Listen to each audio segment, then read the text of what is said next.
देखिएगा, सचित्र मोटा टाइप, केवल हिंदी, संपादक हनुमान प्रसाद पोदार।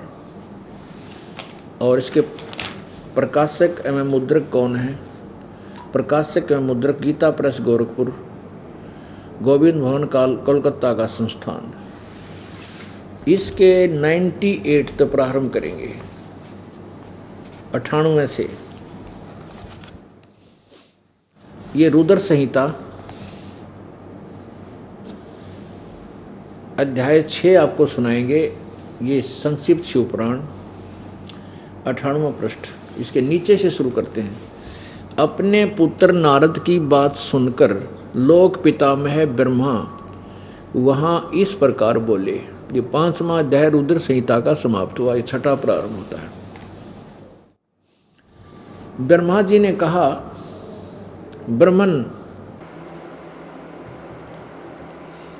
देव शिरोमणे, तुम सदा समस्त जगत के उपकार में ही लगे रहते हो। नारद को कह रहा है, ब्रह्मा जी कह रहे हैं, नारद जी को बता रहे हैं, तुमने लोगों के हित की कामना से बहुत उत्तम बात पूछी है, जिसके सुनने से संपूर्ण लोगों के समस्त पापों का अक्षय हो जाता है।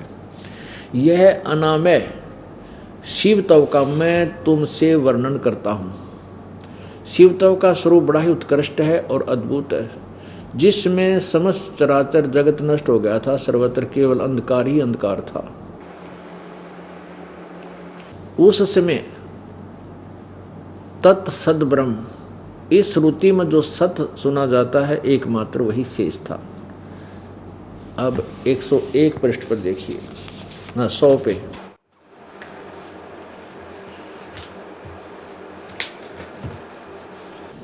ये देखिएगा, जिस परब्रह्म, ये 100 पृष्ठ पे,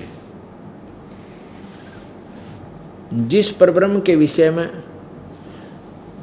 ज्ञान और अज्ञान यानी मिला जुला उलझ पुलझ ज्ञान, ब्रह्मा जी कह रहे हैं, जिस परब्रह्म के विषय में ज्ञान और अज्ञान से पूर्ण उक्तियों द्वारा इस प्रकार विकल्प किए जाते हैं, उसने कुछ काल के बाद द्वितीय की इच्छा प्रकट की। उसके भीतर एक से अनेक होने का संकल्प उदित हुआ। तब उस निराकार परमात्मा ने अपनी लीला शक्ति से अपने लिए मूर्ति अर्थात आकार की कल्पना की। ये आगे देखो, जो मूर्ति रहित परब्रह्म है उसी की मूर्ति कौन है? उसी की मूर्ति ये है, भगवान सदाशिव हैं। ये सदाशिव काल को कहते हैं, ये ध्यान रखना, याद रखना। अर्वाचीन और प्राचीन विद्वान उन्हीं को ईश्वर कहते हैं। उस समय एकाकी रहकर स्वेच्छानुसार विहार करने वाले उन सदाशिव ने अपने विग्रह से स्वयं ही एक स्वरूप भूता शक्ति की सृष्टि की, जो उनके अपने श्री अंग से कभी अलग होने वाली नहीं थी। उस पराशक्ति को प्रधान प्रकृति, ये भी ध्यान रखना कि ये दुर्गा है, इसको प्रकृति बोलते हैं, प्रधान भी इसी को बोलते हैं। गुणवती माया बुद्धि तत्व की जननी तथा विकार रहित बताया गया है। वह शक्ति अंबिका कही गई है। अंबिका भी इसी को कहते हैं। उसी को प्रकृति, दुर्गा को सर्वेश्वरी, त्रिदेव जननी, ब्रह्मा विष्णु महेश की माता जननी, नित्या और मूल कारण भी कहते हैं। सदाशिव ये काल द्वारा, सदाशिव यानी काल ब्रह्म द्वारा प्रकट की गई उस शक्ति के 8 भुजाएं हैं। सिद्ध हो गया कि दुर्गा को ही प्रकृति कहते हैं। दुर्गा के विषय में जानकारी चल रही है। वह देवी नाना प्रकार की गतियों से संपन्न है और अनेक प्रकार के अस्त्र शस्त्र धारण करती है। दुर्गा, उसके खुले हुए नेत्र खिले हुए कमल के समान जान पड़ते हैं। वह अचिंत तेज से जगमगाती है। वह सबकी योनि है और सदा उद्यमशील रहती है। अब देखो, वह सबकी योनि है, ये प्रकृति और ये शब्द आप गीता जी में ध्यान रखना। 14वें अध्याय के तीसरे और चौथे श्लोक में 3 से 4 5 में यही स्पष्ट होगा कि काल ब्रह्मा विष्णु महेश का पिता है और दुर्गा उसकी माता है। सदा उद्यमशील रहती है, एकाकिनी होने पर भी वह माया संयोगवशात अनेक हो जाती है। यानी इसने दुर्गा ने ही अपने 3 रूप बनाए थे, सावित्री, पार्वती और लक्ष्मी। ये यही सिद्ध हो रही है।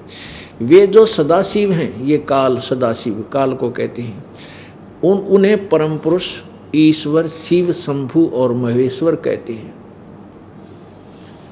अब देखो 101 पृष्ठ पे अध्याय 6 चल रहा है।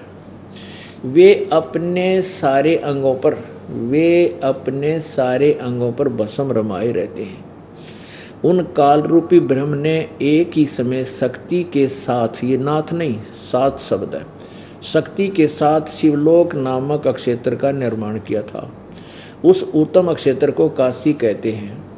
वह परम निर्वाण का या मोक्ष स्थान है जो सबके ऊपर विराजमान है। वे प्रिया और प्रियतम, पति पत्नी, प्रिया व प्रियतम रूप शक्ति और शिव, शक्ति दुर्गा, शिव यु काल, यानी पति पत्नी रूप में रहते हैं, जो परमानंद स्वरूप है। उस मनोरम क्षेत्र में नित्य निवास करते हैं दोनों जने। अब काशीपुरी परमानंद रूपिणी है। मुने शिव और शिवा ने, यानी दुर्गा और सदाशिव अर्थात काल ने, प्रलय काल में भी कभी उस क्षेत्र को अपने सानिध्य से मुक्त नहीं किया। इसलिए विद्वान उसे अविमुक्त क्षेत्र नाम से भी जानते हैं। देव ऋषि नारद को कह रहे ब्रह्मा जी, एक समय उस नंदन आनंद वन में रमण करते हुए शिवा और शिव के मन में, दुर्गा और काल के मन में यह इच्छा प्रकट हुई कि किसी दूसरे पुरुष की सृष्टि करनी चाहिए, जिस पर यह सृष्टि संचालन का महान भार रखकर हम दोनों केवल काशी में रहकर सब इच्छा अनुसार निर्माण करें। यानी ने सोचा कि कोई बेटा पुत्र उत्पन्न करना चाहिए जिसको हम अपना भार संभाल सकें, काम संभलवा सकें। ऐसा निश्चय करके शक्ति सहित सर्वव्यापी परमेश्वर शिव ने अपने वाम भाग के 10वें अंग पर अमृत मल दिया। फिर तो वहाँ से एक पुरुष प्रकट हुआ जो तीनों लोकों में सबसे सुंदर था। वह शांत था, वही सद्गुण की अधिकता थी, उसमें सद्गुण की अधिकता थी तथा वह गंभीरता का अथाह सागर था। यानी एक बेटा उत्पन्न हुआ, उसका नाम क्या रखा, ये देखो 102 पृष्ठ पे। शिव ने कहा, वत्स, व्यापक होने के कारण तुम्हारा विष्णु नाम विख्यात हुआ। अब पुण्यात्मा ये स्पष्ट हो गया कि दुर्गा और काल से भगवान विष्णु की उत्पत्ति हुई। अब ये विष्णु की उत्पत्ति तो क्लियर हुई कि दुर्गा और काल से पति पत्नी व्यवहार से हुआ। अब 7वां अध्याय, ये 6ठा अध्याय यहाँ समाप्त हुआ, ये 6ठा अध्याय समाप्त हुआ, ये 7वां प्रारंभ होता है। यहाँ पर पृष्ठ 103 पे ब्रह्मा जी कहते हैं, देव ऋषि, तत्पश्चात कल्याणकारी परमेश्वर सांब सदाशिव ने, यानी काल ने पूर्ववत प्रयत्न करके, जैसे विष्णु उत्पन्न किया था दाहिने अंग से उत्पन्न किया, उन महेश्वर ने मुझे तुरंत ही अपनी माया से मोहित करके नारायण देव की नाभि में डाल दिया और लीलापूर्वक वहाँ से प्रकट किया। अब देखो पुण्यात्माओं, अब यहाँ अनुवादकर्ता विचलित हो गया कि भी विष्णु शिव जी से शिव की उत्पत्ति कैसे लिखूं, लेकिन कहते हैं चोर चरावे तूंबड़ी गाड्डे पानी में, वो गाड्डे व ऊपर न आवे नो सच्चाई छनी ना, ऐसे सच्चाई छुप नहीं सकी। अब देखना कितना क्लियर होता है ये। अब 110 पृष्ठ पे क्लियर होता है कि 4 सिद्ध होते हैं। ये देखिएगा, ये 9वां अध्याय है, वही शिव पुराण रुद्र संहिता, और ये संक्षिप्त शिव पुराण पृष्ठ 110। और यहाँ कति लास्ट में ये 9वां अध्याय यहाँ समाप्त होता है। या इस प्रकार यह पूरा विवरण दे रखा है ब्रह्मा विष्णु में इसका। इस प्रकार ब्रह्मा विष्णु और रुद्र, ब्रह्मा रजगुण, विष्णु तम सतगुण और रुद्र तमगुण, इन तीनों देवताओं में गुण है, परंतु ये शिव ये काल गुणातीत माने गए हैं। अब 4 हो गए ना, 1 2 3। अब यहाँ पर कह देते हैं रुद्र कोई और है, शिव नहीं है। अब यह भी क्लियर करेंगे आपके समक्ष। अब देखिएगा, अब प्रश्न नंबर 26-27 पर देखिएगा। यह है विद्वेश्वर संहिता, वो रुद्र संहिता थी, ये विद्वेश्वर संहिता। और प्रश्न नंबर, ये वही संक्षिप्त शिवपुराण, प्रश्न नंबर 26 पे। वैसे तो पीछे से चला रहा है, 24 से पढ़ें तो अच्छा रहे, यहाँ से देख लेते हैं। अब देखिएगा, ये वही शिवपुराण है। अब इसको हम 24 से प्रारंभ करते हैं। ये विद्वेश्वर संहिता और प्रश्न नंबर 24। ये ब्रह्मा विष्णु महेश आपस में ब्रह्मा और विष्णु आपस में झगड़ पड़े थे, ये कहकर के मैं तेरा बाप, मैं तू मेरा बाप। तो उसके बीच में एक शिवलिंग यानी ज्योति तेजो में एक स्तंभ खड़ा कर दिया था इस काल भगवान ने। अब यहाँ कहते सबसे पहले वहाँ ब्रह्मा और विष्णु ने भगवान शंकर की पूजा की। इससे प्रसन्न हो भक्ति पूर्वक भगवान शिव ने वहाँ नम्र भाव से खड़े हुए उन दोनों देवताओं से मुस्कुराकर कहा।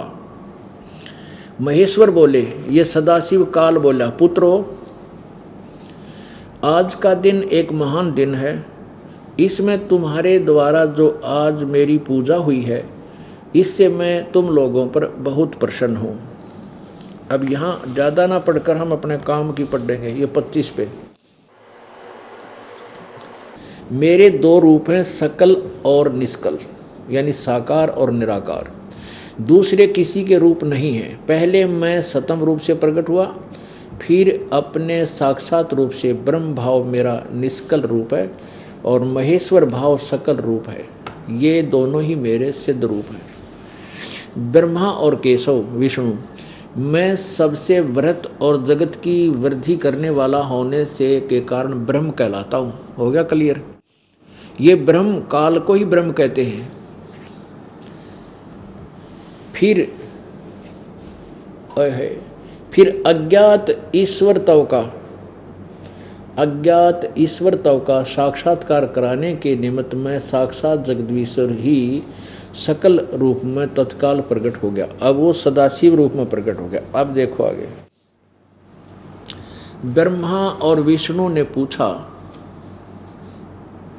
प्रभु सृष्टि आदि 5 कृत्यों के लक्षण क्या हैं, यह हम दोनों को बताइए। भगवान शिव बोले, मेरे कर्तव्यों को समझना अत्यंत गहन है, तथापि मैं कृपा पूर्वक तुम्हें अपने विषय में बता रहा हूँ। ब्रह्मा और च्युत, सृष्टि पालन, ये विष्णु को कहते हैं, सृष्टि और पालन, संहार, तिरोभाव और अनुग्रह, ये 5 मेरे जगत संबंधी कार्य हैं, नित्य सिद्ध हैं। संसार की रचना जो ये 25 पढ़ा आपने, 24, 25 अब 26 आरंभ है, उसी को सर्ग या सृष्टि कहते हैं। पुत्रो, अब वो काल बोल रहा है, ब्रह्म, पुत्रो तुम दोनों ने तपस्या करके प्रसन्न हुए मुझ परमेश्वर से सृष्टि और सतिथि नामक 2 कर्तव्य प्राप्त किए। ये यानी तुमको सृष्टि और सतिथि दोनों दे दी। ब्रह्मा को सृष्टि यानी जीवों की उत्पत्ति और विष्णु में सतिथि का गुण सतगुण भर दिया। ये दोनों तुम्हें बहुत प्रिय हैं। इसी प्रकार मेरी विभूति स्वरूप रुद्र और महेश्वर, रुद्र से एक और हो गया ना महेश्वर, बोलने वाला कोई और है। 2 ऊपर कह दिए, विष्णु और शिव, विष्णु और ब्रह्मा ऊपर, रुद्र और महेश्वर। मैं 2 अन्य उत्तम कर्तव्य, संहार और तिरोभाव, बता ये उत्तम कर्तव्य है, मारना और फिर जन्म देना। ये कहते हैं संहार और तिरोभाव मुझसे प्राप्त किए हैं। किसने? रुद्र और ये 4 हो गए। हमारा उद्देश्य था ये सिद्ध करना कि ये कई ये कहते हैं रुद्र कोई और है, शिव को नहीं बोलते, तो ये महेश्वर भी आ गया। महेश्वर ये काल से अलग हैं ये चारों, यानी रुद्र अलग हैं और रुद्र को महेश्वर भी बोलते हैं और ये अलग भी हैं ऐसे, क्योंकि 11 रुद्र अलग से और भी हैं और ये काल जो तमोगुण शिव है ये भी रुद्र कहलाता है, परंतु इस रुद्र को भिन्न करने के लिए इसको महेश्वर बोल दिया गया।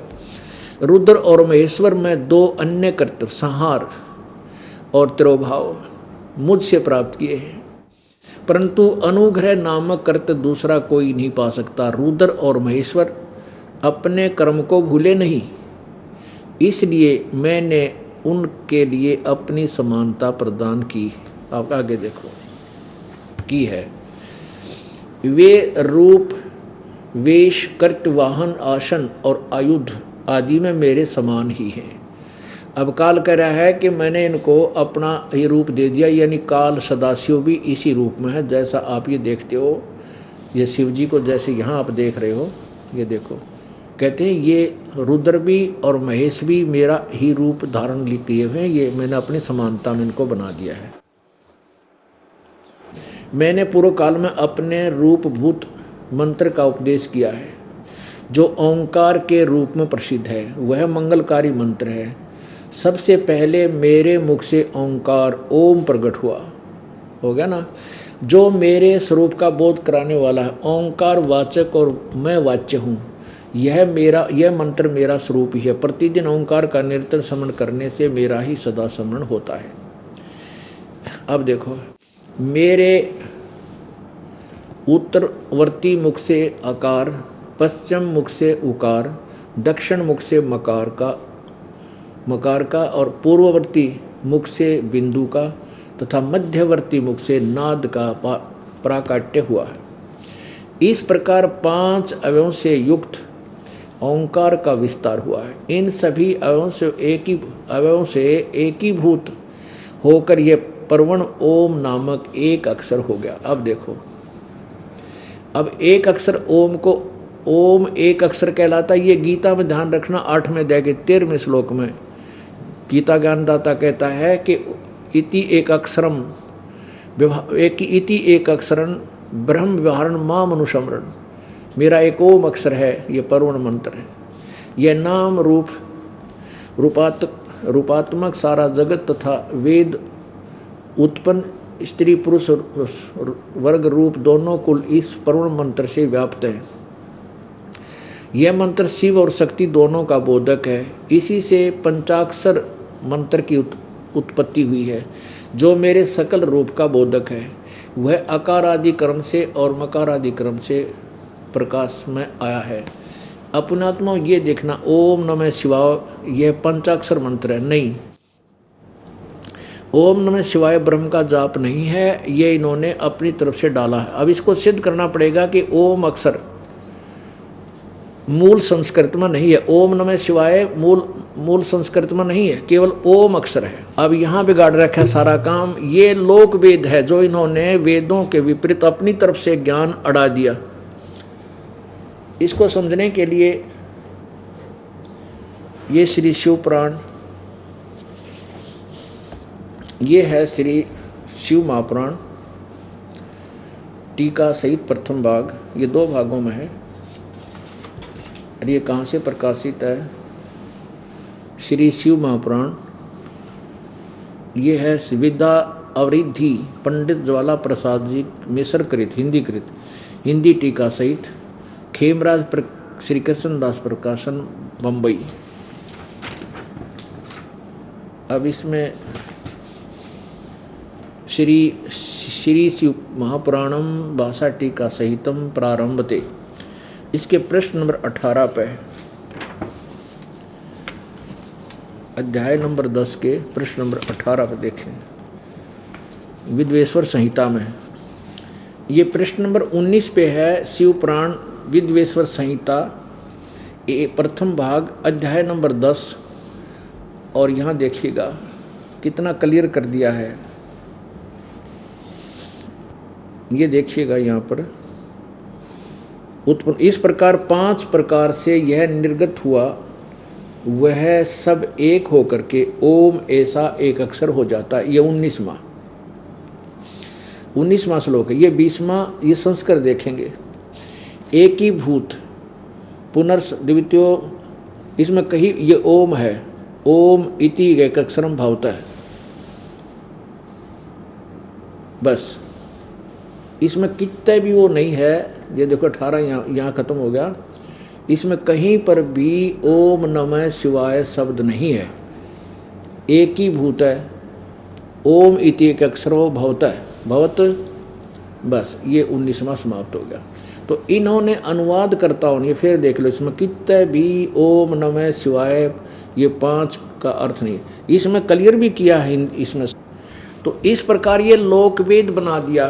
किसने बना दिया? इन अज्ञानी संतों ने, ऋषियों ने अपने गलत अनुभव से इसमें लिखा कि मेरा केवल एक वो मंत्र है, और इसके 5 विभाग भी बता दिए कि सामने वाले मुख से उकार उत्पन्न हुआ, पीछे वाले से अकार, ऐसे मकार, बिंदु और ये सादा सर्कल, ये 5, इसी प्रकार यही 5 अक्षर का मंत्र है, ये ओम है। अब इस अनुवादकर्ता ने इसमें, ये देखो ये कौन सा अनुवाद करता है? ये गीता प्रेस गोरखपुर वालों ने, वो बम्बई वालों में हिंदी संस्कृत सहित हिंदी अनुवाद किया। इसमें केवल हिंदी अनुवाद है, इसमें केवल हिंदी है। इस केवल हिंदी वाले में गीता प्रेस वालों ने, अब ये शिव पुराण विद्वेश्वर संहिता प्रश्न नंबर आपको 26 दिखाया जा रहा है। अभी सबसे पहले मेरे मुख से ओंकार ओम मंत्र प्रकट हुआ, जो मेरे स्वरूप का बोध कराने वाला है, आदि आदि। यहाँ नीचे आ गए हम फिर इन सभी। अब इसने शपथ लिया मेरे उत्तरवर्ती मुख से, उत्तर माने सामने वाला, उत्तरवर्ती मुख से आकार, पश्चिम मुख से पीछे वाले से उकार, यानी 5 मुख है इस काल। कभी ये 5 मुख भी दिखा देता, 1000 भी दिखा सकता है ये। और दक्षिण मुख से मकार, पूर्ववर्ती मुख से बिंदु और मध्यवर्ती मुख से नाद का प्राकट्य हुआ। इस प्रकार 5 अवयव से युक्त ओंकार का विस्तार हुआ। इन सभी अवयव से एकीभूत होकर यह परवण ओम नामक एक अक्षर हो गया। ये एक अक्षर ध्यान रखना। गीता जी अध्याय नंबर 8 के श्लोक नंबर 13 में वो खुद कह रहा मेरा तो एक अक्षर ये ओम है और कोई मंत्र नहीं है। यह नाम रूपात्मक सारा संसार जगत वेद उत्पन्न स्त्री पुरुष वर्ग रूप दोनों कुल इस परवण मंत्र से व्याप्त हैं। यह मंत्र शिव और शक्ति दोनों का बोधक है। इसी से पंचाक्षर मंत्र की उत्पत्ति हुई है, जो मेरे सकल रूप का बोधक है। वह अकारादि कर्म से और मकारादि कर्म से कर्म से प्रकाशमाया है। अब ये उस 5 अक्षर इन्होंने खुद बना दिया ओम नमः शिवाय के, ये 5 अक्षर हैं जो ये कहना चाहते हैं। नहीं, अब ये ओम नमः शिवाय अब हमने हिंदी वाली पढ़नी शुरू कर दी। बोधी जनता ने ये ओम नमः शिवाय को का रट लगाना शुरू कर दिया, जबकि ब्रह्म के नाम में जाप में ओम नमः शिवाय नहीं लगाना, केवल ओम ही जाप करना है। इस पंचाक्षर मंत्र से मात्र का वर्ण प्रकट हुए, जो 5 वेद वाले हैं। उसी से श्रो मंत्र सहित त्रिपाद गायत्री प्राकट्य हुआ। उस गायत्री से संपूर्ण वेद प्रकट हुए और उन वेदों से करोड़ों मंत्र निकले हैं। उन मंत्रों से भिन्न भिन्न कार्यों की सिद्धि होती है, परंतु इस परवण एवं पंचाक्षर से संपूर्ण मनोरथ की सिद्धि होती है। इस मंत्र समुदाय को भोग और मोक्ष दोनों के सिद्ध होते हैं। मेरे सकल रूप से संबंध रखने वाले सभी मंत्र साक्षात भोग प्रदान करने वाले और शुभ कारक हैं, मोक्ष प्रदान। अब पुण्यात्माओं, इसने कितना क्लियर कर दिया। अब पवित्र शिव पुराण ने स्पष्ट कर दिया कि ब्रह्मा विष्णु महेश रुद्र ये 4 अलग हैं, और इनका पिता जो है वो ब्रह्म सदाशिव काल रूपी ब्रह्म, वो इनका पिता है और दुर्गा इनकी माता है। स्पष्ट हो गया। और भी इसमें ढेर सारे प्रमाण हैं अपने सदग्रंथों में समझने के लिए, बहुत ही ज़्यादा हैं। अब देखिए प्रश्न नंबर 86 पे देखो, इसी में शिव पुराण के अंदर। अब सभी जितने ऋषि थे, महर्षि थे, सारे विचलित थे। अब देखो 86 नंबर पृष्ठ पे रुद्र संहिता, ये रुद्र संहिता संक्षिप्त शिव पुराण प्रश्न नंबर 86। इस पे क्या लिखा कि हमने सुना है, ये ऋषि पूछ रहे हैं सूत जी थे, हमने सुना है कि भगवान शिव शीघ्र प्रसन्न हो जाते हैं, वे महान दयालु हैं, इसलिए अपने भक्तों का कष्ट नहीं देख सकते। ब्रह्मा, विष्णु और महेश ये तीन देवता शिव के ही अंग से उत्पन्न हुए हैं। उनके प्राकट्य की कथा तथा उनके विशेष चरित्र का वर्णन कीजिए। अपने आत्माओं, ये भी सिद्ध होगा कि ये सभी ऋषिजन इसके जिज्ञासु थे और इनको बताया भी गया है, इसके अंदर वर्णन भी किया, लेकिन ये फिर भी उस काल के द्वारा भ्रमित किए हुए ज्ञान से परिचित नहीं हुए, अपरिचित ही रहे, क्योंकि काल जगह जगह फिर इसके अंदर और बहुत भ्रमित ज्ञान भी भर रखा है। हमने वो ज्ञान इसलिए समझ में आ गया क्योंकि हमने तत्व ज्ञान सुन रखा है। और भी बहुत से प्रमाण है इसमें, कोई अब कहने का भाव ये है कि हम अभी तक इतने विचलित इसी कारण से रहे कि हम सदग्रंथों से अपरिचित थे, और इन सदग्रंथों को समझने के लिए अक्षर ज्ञान होना आवश्यक था। परमात्मा ये ज्ञान, परमेश्वर कबीर देव जी ये ज्ञान हमें पहले ही बताया करते थे अपनी सिंपल लैंग्वेज में, साधारण भाषा में। अब ये स्पष्ट हो गया, हम जो स्पष्ट करना चाहते थे। वैसे 19 पर भी यही लिखा है, ये 19 पे स्पष्ट किया है इसमें कि इस ब्रह्मा विष्णु महेश सहित जिससे ये जगत उत्पन्न हुआ है वो भगवान कौन है। अब ये विचलित रहे, ये देखिएगा विद्वेश्वर संहिता शिव पुराण 19 पृष्ठ पे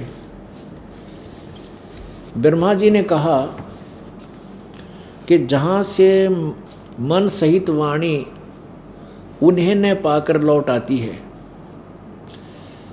तथा जिनसे ब्रह्मा विष्णु रुद्र और इंद्र आदि से युक्त यह संपूर्ण जगत समस्त भूतों एवं इंद्रियों के साथ पहले प्रकट हुआ है, वे ही ये देव महादेव सर्वज्ञ एवं संपूर्ण जगत के स्वामी हैं।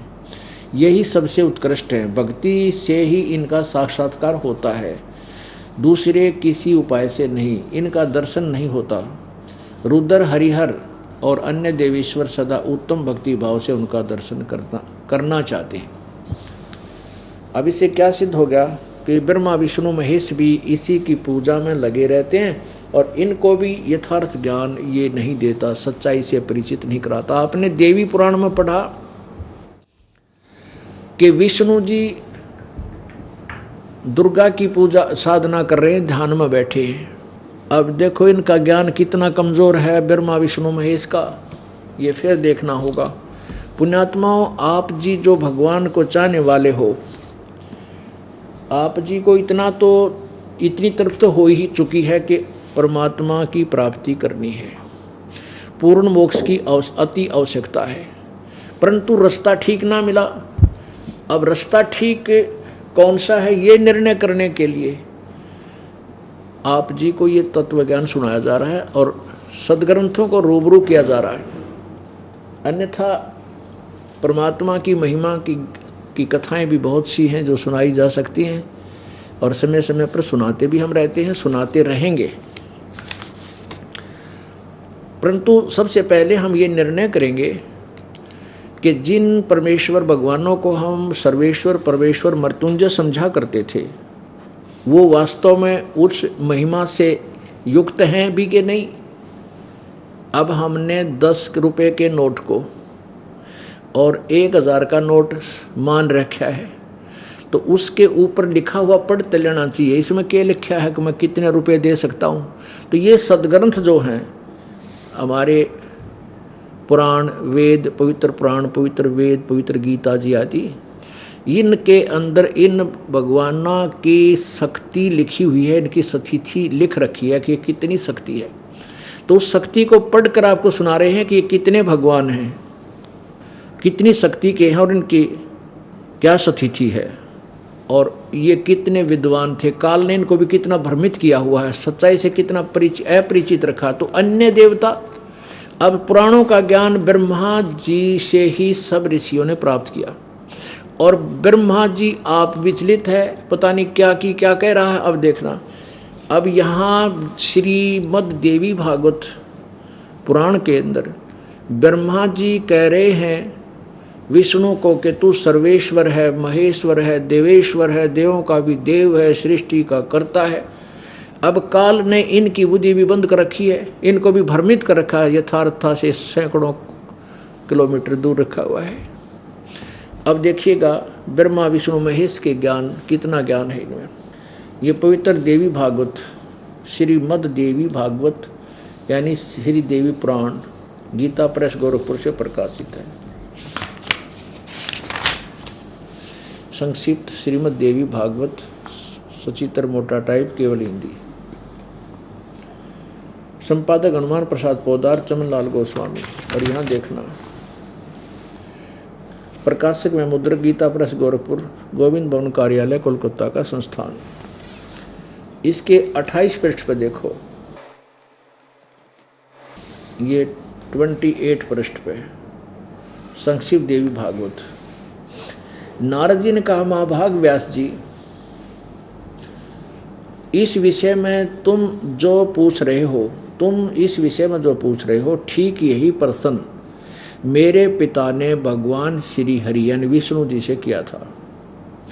देवाधिदेव भगवान, देवताओं के भी देवता, भगवान जगत के स्वामी हैं।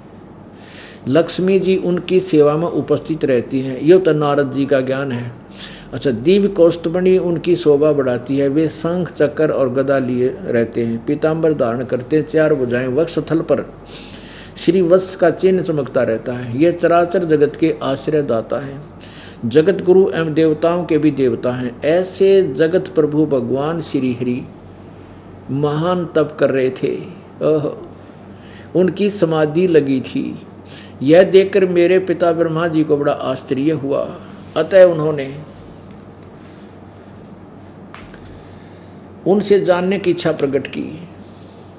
ब्रह्मा जी ने पूछा, प्रभो, अब ब्रह्मा जी का ज्ञान देखो, आप देवताओं के अध्यक्ष, जगत के स्वामी, भूत भविष्य एवं वर्तमान सभी जीवों के एकमात्र शासक हैं, यानी आप कुल के मालिक हो। भगवान, फिर आप क्यों तपस्या कर रहे हैं और किस देवता की यानी किस भगवान की आराधना में ध्यान मग्न है? मुझे असीम आश्चर्य तो ये हो रहा कि आप देवेश्वर यानी सब देवों के मालिक, भगवानों के भगवान एवं सारे संसार के शासक, और तेरा गजब भैया, आप भी समाधि लगाए बैठे हैं। अब ब्रह्मा जी के विनित वचन सुनकर भगवान श्री हरि कहने लगे, ब्रह्मन सावधान होकर सुनो, मैं अपने मन का विचार व्यक्त करता हूं। अब ये सारा कुछ लिख दिया कि हमारी अधिष्ठित देवी जो है दुर्गा है, और मैं ज़्यादातर तप करता रहता हूँ। यहाँ क्लियर कर दिया इस यहाँ पर, मुझे सब प्रकार से शक्ति यानी दुर्गा के अधीन होकर रहना पड़ता है। उन्हीं भगवती शक्ति का मैं निरंतर ध्यान किया करता हूँ, मैं उसी का ध्यान कर रहा हूँ, दुर्गा का। ब्रह्मा जी, मेरी जानकारी में इन भगवती शक्ति से बढ़कर दूसरे कोई देवता नहीं है। पुण्यात्माओं, इस काल ने सबकी बुद्धि भ्रमित कर रखी है, किसी को सच्चा ज्ञान, यथार्थ ज्ञान नहीं दिया है। इन सबको भ्रमित इसलिए किया हुआ है कि कहीं ये सच्चाई से परिचित होकर इस काल के मेरे जाल से निकलना चाह। अब देखो, ये तो विष्णु जी कह रहे हैं कि मैं दुर्गा से ऊपर किसी देवता को नहीं मानता, मेरी जानकारी में यानी दुर्गा से ऊपर कोई भगवान नहीं है। आदिया अंत श्री विष्णु जी, सतगुण जी, भगवान इस नारायण जी का के ज्ञान का अंत के कितने विद्वान थे, ये कति अविद्वान थे। इति सिद्धम। अब आगे देखो, अब दुर्गा कहती है कि उस ब्रह्म की पूजा करो। उस ब्रह्म की पूजा करो, उसका एक ओम मंत्र है। जैसे अभी वो सदा शिव रूप में शिव पुराण में आपने पढ़ा कि एक अक्षर ब्रह्म, मेरा तो ओम नाम है, ये पूजा करो। अब देखो यही 7वां स्कंद देवी पुराण 7वां स्कंद अध्याय 36 और ये 562 पृष्ठ पे यहाँ से शुरू करते हैं। देवी द्वारा हिमालय को ज्ञानोपदेश ब्रह्म स्वरूप का वर्णन, यानी ब्रह्म का वर्णन कर रही है। यहाँ से पढ़ेंगे। उस ब्रह्म का क्या स्वरूप है यह बतलाया जाता है, जो प्रकाश रूप सबके अत्यंत समीप में स्थित हृदय रूप गुहा में स्थित होने के कारण गुहाचर नाम से प्रसिद्ध और महान पद अर्थात परम प्राप्य है। वह समस्त प्रजा के ज्ञान से परे है, अर्थात किसी की बुद्धि में आने वाला नहीं है, यह तुम जानो। जो परम प्रकाश रूप है, जो सूक्ष्म से अत्यंत सूक्ष्म है, जिसमें संपूर्ण लोक और उन लोकों में निवास करने वाले प्राणी स्थित हैं, वही यह अक्षर ब्रह्म है, वही सबके प्राण है। अब दुर्गा का ज्ञान देख लियो, कितना ज्ञान है दुर्गा को। इस ब्रह्म को किता तो सदा सदब्रह्म कह है, किता अक्षर ब्रह्म कह है, और वही सबके प्राण है, वही सबकी वाणी है, वही सबके मन है। वह यह परम सत्य और अमृत अविनाशी तत्व है। सो में उस वेदने योग्य लक्ष्य का तुम वेदन करो, यानी उस भगवान को का तुम भक्ति करो, मन लगाकर उसमें तन्मय हो जाओ। सौम्य उपनिषद में कथित महान अस्त्र रूप धनुष को लेकर उस पर उपासना द्वारा तीक्ष्ण किया हुआ बाण संधान करो। फिर भावनागुत चित्त के द्वारा उस बाण को खींचकर उस अक्षर रूप ब्रह्म को ही लक्ष्य बनाकर वेदन करो, यानी उस अक्षर रूप ब्रह्म को ही प्राप्त करने का उद्देश्य दृढ़ करो। वह परवण यानी ओम मंत्र तो उसका धनुष है, जीवात्मा बाण है, और ब्रह्म, अब देखो यहाँ तो कह रही है अक्षर ब्रह्म, और यहाँ कह रही है कि उस और ब्रह्म को ओम उसका मंत्र है और ब्रह्म को उसका लक्ष्य कहा जाता है।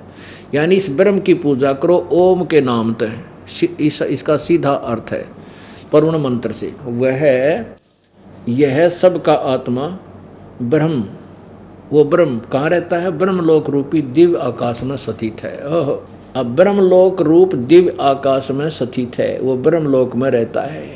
अब पुण्यात्माओं, आपने यही देखना है कि हम जिन देवताओं को, जिन शक्तियों को परम शक्ति मान चुके हैं, वो कितना ज्ञान रखते हैं। अब आपने देवी का ज्ञान सुन लिया, ब्रह्म को कभी अक्षर ब्रह्म कह रही है, कभी सबसे परे सर्व सद्ब्रह्म कह रही है, और फिर उस विष्णु जी तो कहते हैं कि मैं दुर्गा तो ऊपर किसी भगवान को नहीं जानता, मेरी समझ में इस तो ऊपर कोई शक्ति नहीं, कोई परमात्मा नहीं। और दुर्गा कह रही है ब्रह्म की पूजा करो, ओम उसका नाम है, वो ब्रह्मलोक में रहता है। पवित्र गीता जी अध्याय नंबर 8 के श्लोक नंबर 16 में अब गीता में प्रमाण दिया है कि ब्रह्मलोक तक भी, जो ब्रह्मलोक तक पहुंच गए हैं ब्रह्म तक, वो भी पुनर्वर्ती में है, उनका भी जन्म मृत्यु होता है, वो पूर्ण मोक्ष नहीं है। इति सिद्धम कि ना ब्रह्मा जी को ज्ञान, ना विष्णु जी को, ना शिव जी को पूर्ण मोक्ष का, ना दुर्गा को पूर्ण मोक्ष का ज्ञान। अब देखिएगा पवित्र श्रीमद् भगवत गीता जी, ये जयदयाल गोविंद का इसके अनुवादक है, गीता प्रेस गोरखपुर से प्रकाशित है। ये देखिएगा श्री गीता मद्भगवत गीता अध्याय 8 और श्लोक नंबर 16 यहीं पर। हे अर्जुन, ब्रह्मलोक पर्यंत सब लोग पुनरावर्ती हैं। सब, अब यहाँ इन्होंने अनुवाद गलत किया है, यानी ब्रह्मलोक में चले, ब्रह्मलोक ये काल रहता है, वहाँ पर ब्रह्म रहता है, और ब्रह्मलोक तक सभी जन्म और मृत्यु, वहाँ गए हुए भी की भी पूर्ण मोक्ष नहीं है, जन्म मृत्यु होती है। इसीलिए अब यहाँ क्या कहा है कि इन्होंने अनुवाद गलत किया है, किंतु कुंती पुत्र मुझ को प्राप्त होकर जन्म पुनर्जन्म नहीं होता। इसका अर्थ क्या है? ये तो बिल्कुल ठीक कर दिया कि जो ब्रह्मलोक तक भी सभी जन्म मृत्यु में रहते हैं। माम उपेत तू कौनते पुनर्जन्म न विद्यते। अब इस विद्यते का अर्थ हम जैसा लगाएं वैसा लगा रहे हैं। इसका अर्थ है कि जो ये नहीं जानते कि मुझे प्राप्त होकर भी जन्म मृत्यु होती है, वो ब्रह्मलोक चले जाते हैं और वहाँ से भी वो पुनर्वर्ती में रहते हैं। इसका सीधा सा अर्थ है। अगर यहाँ इसका अनुवाद ये करें कि मुझे प्राप्त होकर जन्म मृत्यु कभी नहीं होती, ये जचता नहीं। कारण क्या है कि चौथे अध्याय के 5वें श्लोक में ये खुद गीता ज्ञानदाता कहता है कि अर्जुन तेरे और मेरे बहुत जन्म हो चुके हैं। ये देखिएगा अध्याय नंबर 4 और मंत्र नंबर ये 5 है। इसका अनुवाद यहाँ पर है। ये परंतम अर्जुन, मेरे और तेरे बहुत से जन्म हो चुके हैं, उन सबको तू नहीं जानता, मैं जानता हूँ। सिद्ध हो गया। अब देखो 9वें में क्या कहा है। 9वें में कि मेरे जन्म, हे अर्जुन मेरे जन्म और कर्म दिव्य अर्थात अलौकिक, और दिव्य मन दिव्य हैं, निर्मल कहो चाहे अलौकिक हो, मेरे दिव्य हैं अलौकिक हैं। इस प्रकार जो मनुष्य तत्व से जान लेता वो शरीर ताकर फिर जन्म को प्राप्त नहीं होता, मुझे ही प्राप्त होता है। अब क्या है कि जैसे ये अनुवाद भी इन्होंने थोड़ा सा घुमा फिरा रखा है। अब इससे ये सिद्ध हो गया कि गीता ज्ञानदाता ये ब्रह्मा विष्णु महेश का पिता भी जन्म मृत्यु में, ये खुद कहता तेरे और मेरे जन्म बहुत हो चुके। अब गीता अध्याय नंबर 2 के श्लोक नंबर 12 में भी स्पष्ट किया है कि अर्जुन ये ना सोच कि तू पहले ना था, तू भी मैं भी पहले भी जन्मे थे, आगे भी होंगे। ये देखिएगा अध्याय नंबर 2 का और श्लोक नंबर ये 12।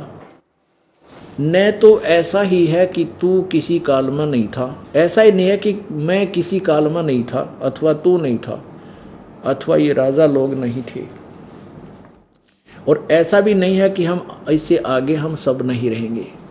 इससे सिद्ध हो गया कि अब क्या कहते 17वें में स्पष्ट किया है कि नाश रहित, दूसरे के नाश रहित तो उसको जान जिससे ये संपूर्ण जगत दृश्य वर्ग व्याप्त है, यानी जिसने सारा संसार की रचना की है, और इस अविनाशी का विनाश करने में कोई भी समर्थ नहीं है। अब 10वें अध्याय के गीता जी अध्याय नंबर 10 के मंत्र नंबर श्लोक नंबर 2 में गीता ज्ञानदाता कहता है कि अर्जुन मेरे जन्म को, ये अध्याय नंबर 10 और यहाँ श्लोक नंबर 2, यहाँ देखो अध्याय नंबर 10 श्लोक नंबर 2। अब गीता ज्ञानदाता ये काल ज्योति निरंजन बोल रहा है कि मेरी उत्पत्ति को अर्थात लीला से प्रकट होने को न देवता लोग जानते हैं न महर्षि जन ही जानते हैं, क्योंकि मैं सब प्रकार से देवताओं और ऋषियों का आदि कारण हूँ। इससे ये सिद्ध हुआ कि ये ब्रह्मा विष्णु महेश देवता आदि देवता और ऋषि जी महर्षि जी ये इसकी उत्पत्ति को नहीं जानते, ब्रह्म काल की उत्पत्ति को। कारण जैसे पिता की उत्पत्ति को संतान नहीं जान सकती, और दादाजी बता देता है, तो पूर्ण परमात्मा कबीर देव ने, कबीर प्रभु ने, कबीर परमेश्वर ने, उस अमर अविनाशी परमेश्वर ने, परम अक्षर ब्रह्म ने स्वयं यहाँ काल के लोक में प्रकट होकर यहाँ आकर के, चलकर आकर के, वहाँ से चलकर आकर के, गति करके यहाँ आकर के इस काल की उत्पत्ति को बताया है, ब्रह्म की उत्पत्ति को बताया है। अब ये क्या कह रहा है कि जैसे दुर्गा और काल के संयोग से ब्रह्मा विष्णु महेश, रजगुण ब्रह्मा जी, सतगुण विष्णु जी, तमगुण शिव जी की उत्पत्ति हुई।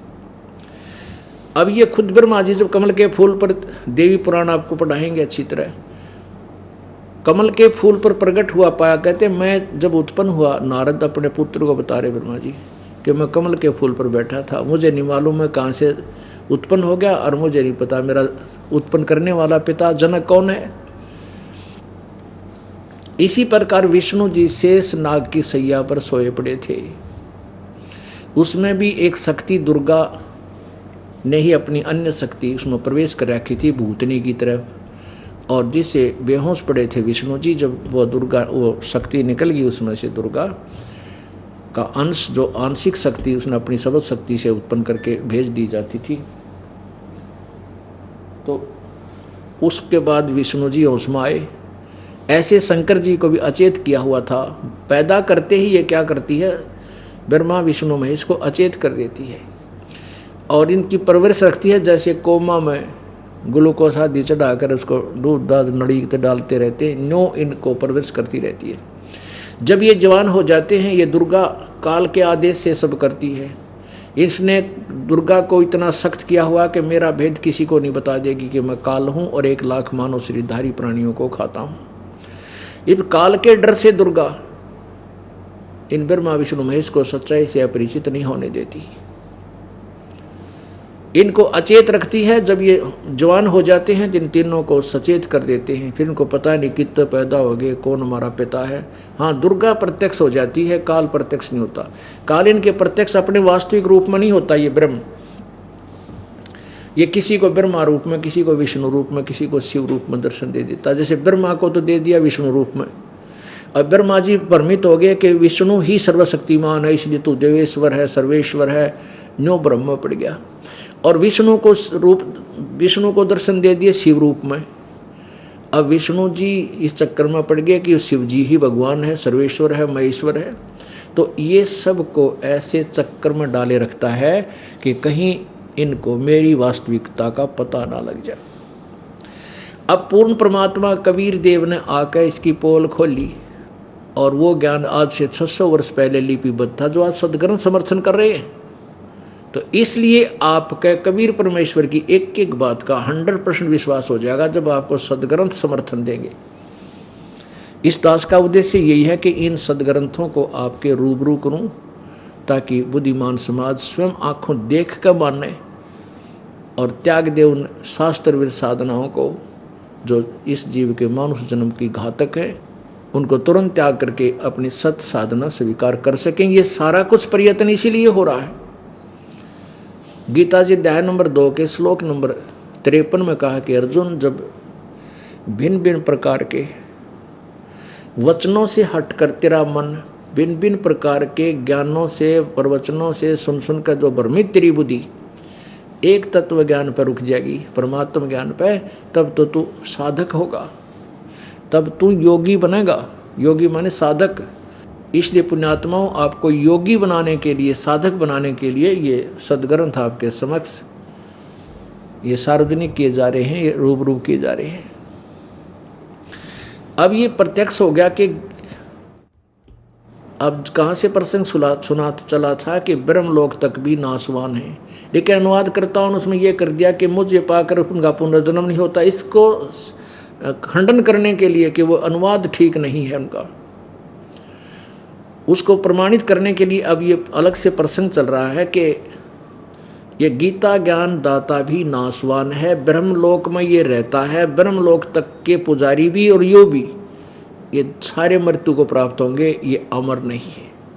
इसलिए गीता ज्ञान दाता ने अध्याय नंबर 15 के श्लोक नंबर 1 से 4 में और 18वें अध्याय के 62वें श्लोक में कहा कि अर्जुन, तू सर्वभाव से उस परमात्मा की शरण में जा, उसकी कृपा से ही तू परम शांति और शाश्वत स्थान यानी सदा रहने वाले उस लोक को, सतलोक को प्राप्त होगा।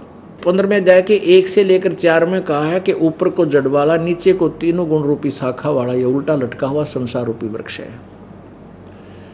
और जो संत इसके सभी भाग बता देगा, जड़ कौन है, तना कौन है, डार कौन है, शाखा कौन है, कौन भगवान है, वो तत्वदर्शी संत है।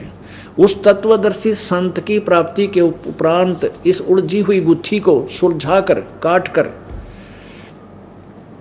परमात्मा कबीर जी अपनी सवसम वेद की वाणी में बताते हैं कि 9 मन सूत उर्जिया। सूत पहले पुराने समय में धागे वारते कच्चे, ये कुकड़ी धागे की रील चरखे पर काटा करते, वो सूत फिर ऐसे लपेट दिया करते थे और वो उलझ जाता था। उलझने के बाद उसको सुलझाना शर्म दर्द हो जाया करता। सारा दिन में एक छोटा सा गट्टा नहीं सुलझ के दिया करता था, उलझा हुआ सूत, वो धागा। अब परमात्मा कहते हैं ये अज्ञान रूपी ज्ञान का अज्ञान बना के इस काल भगवान ने 9 मन सूत उलझा दिया। 9 मन, 1 मन 40 किलो का, और 1 किलो सूत उलझ जा वो ना सुलझ कह दे, तो कहते हैं 9 मन सूत उलझिया और ऋषि रहे झक मारे, सतगुर ऐसा सुलझा दे भाई उलझे न दूजी बार। इस अज्ञान रूपी सूत 9 मन उलझा रखा काल ने, नरे इधर उधर के उल्टी सुलटे गप्पे मार के। और ऋषि रहे जखमार, इन ऋषियों को भी से भी नहीं सुलझा ये तत्व ज्ञान, और सतगुरु ऐसा सुलझा दे उलझन दूजी बार। अब ये ऐसा सुलझ जाएगा तत्व ज्ञान, इस कलयुग में तो उलझा नहीं, जिसने भक्ति चाहिएगी वो सत्य यही मिलेगा ज्ञान, ये पूरे विश्व में हो जाएगा। और फिर लास्ट में जाकर के तीसरी पीढ़ी वाले वो कृतघ्नी लोग हो जाएंगे, वो भक्ति के योग नहीं रहेंगे। तो अब यह बीचली पीढ़ी का सुअवसर है कि आप पुण्यात्मा हो, आपको इस समय में जन्म मिला है और ये तत्वदर्शी संत दास मिल गया और भक्ति यथार्थ मिल गई। अब पार ना होगे तो फिर वही भक्त परमात्मा को दोष नहीं रहा, ये आपकी नालायकी होगी। अब देखिएगा अध्याय नंबर 15 के श्लोक नंबर 4 में श्रीमद् भगवत गीता,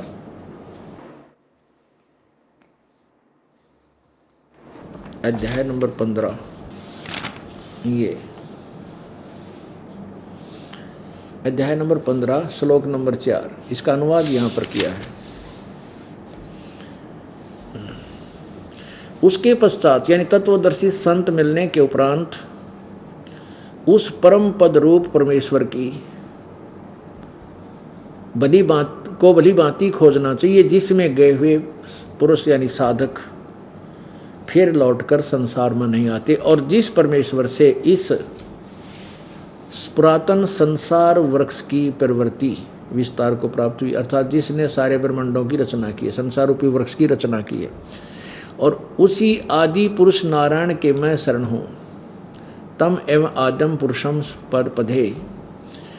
इस प्रकार दृढ़ निश्चय करके उस परमेश्वर का ध्यान और निधि दासन करना चाहिए। अब इससे सिद्ध ये भी हो गया कि 8वें अध्याय के 16वें श्लोक का अनुवाद जो है वो श्रेष्ठ नहीं बनाया, उन्होंने ठीक नहीं किया कि मेरे प्राप्त होने के बाद फिर पुनर्जन्म नहीं होता। इसको भी सेट करने के लिए, सिद्ध करने के लिए ये इतना और ढेर सारे प्रमाण दिखाने पड़ेंगे। उसका अर्थ ये बनता है जो ये बात नहीं जानते कि मेरे प्राप्त हुए का भी पुनर्जन्म होता है, जो ब्रह्मलोक तक चले जाते वो पुनर्वर्ती में हैं, उनका भी वो ब्रह्मलोक पहुंचकर भी वापस आते हैं। इसका ये अर्थ बनता है 8वें अध्याय के 16वें श्लोक का।